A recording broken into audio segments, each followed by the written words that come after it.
Tirupati jail నుండి bullet గాయాలతో తప్పించుకున్న పుష్ప. ఆ ప్రయత్నంలో పోలీసులు పుష్పపై 10 రౌండ్ల కాల్పులు జరపగా తను తీవ్రంగా గాయపడ్డాడని తెలుస్తోంది.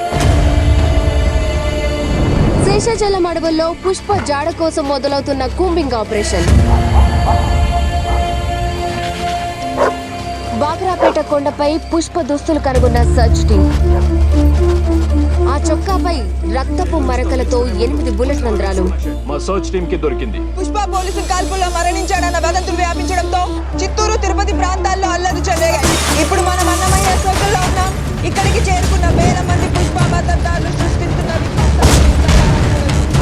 8 బుల్లెట్లు. అన్ని గాయాలతో అసలు మనిషి బతికుండే అవకాశమే లేదు. ఇది ఖచ్చితంగా పుష్పం చంపడానికి చేసిన కుట్రే. పుష్ప ఏం చేసి దుడ్డు సంపాదిస్తున్నాడో చెప్తాండారు గానీ సంపాదించిన దుడ్డు ఏం చేస్తున్నాడో చెప్తాండారా? నా కొడుకు గుండె ఆపరేషన్ అంటే పుష్పాన్ని దుడ్డు పంపించినాడు. అందుకే అక్క ఇటు బతుకున్నాడు. మా పిల్ల పెండ్లికి పుష్పాన్ని సాయం చేసినాడు. మాలాటుడికి కూడు పెడతాడాడమ్మా.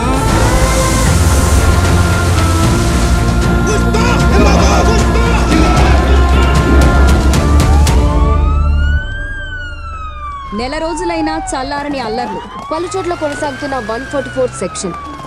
పుష్ప అతను ప్రాణాలతోనే లేడు అని కొందరు అంటుంటే అతను జపాన్, మలేషియా లేదా చైనాలో ఉన్నాడని మరికొందరు అంటున్నారు. పుష్ప బాడీని మాయం చేసి పోలీసులే డ్రామాలు ఆడుతున్నారు. అసలు పుష్ప ఎక్కడ?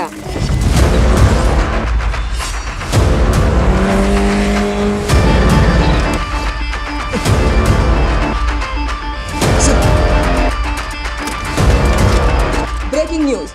ఇప్పుడే అందిన సమాచారం. అటవీ ప్రాంతంలో పులుల జాడ తెలుసుకోవడం కోసం ఏర్పాటు చేసిన నైట్ విజన్ కెమెరాలో దొరికిన ఎక్స్క్లూజివ్ దృశ్యాలు ఇప్పుడు మీరు మా సిటీ కేబుల్ స్క్రీన్ మీద చూడబోతున్నారు.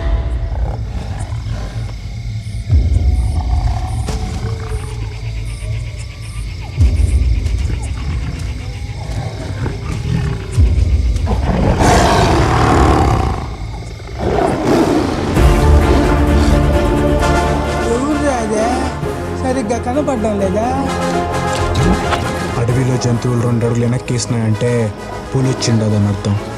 అదే పులి 2 అడుగులు వెనక్కేసినదంటే పుష్ప వచ్చిండాడని అర్థం.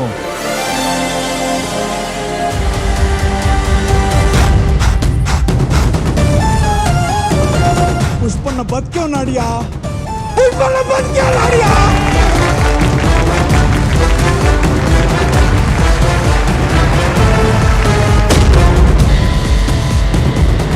పుష్ప గడి రూలు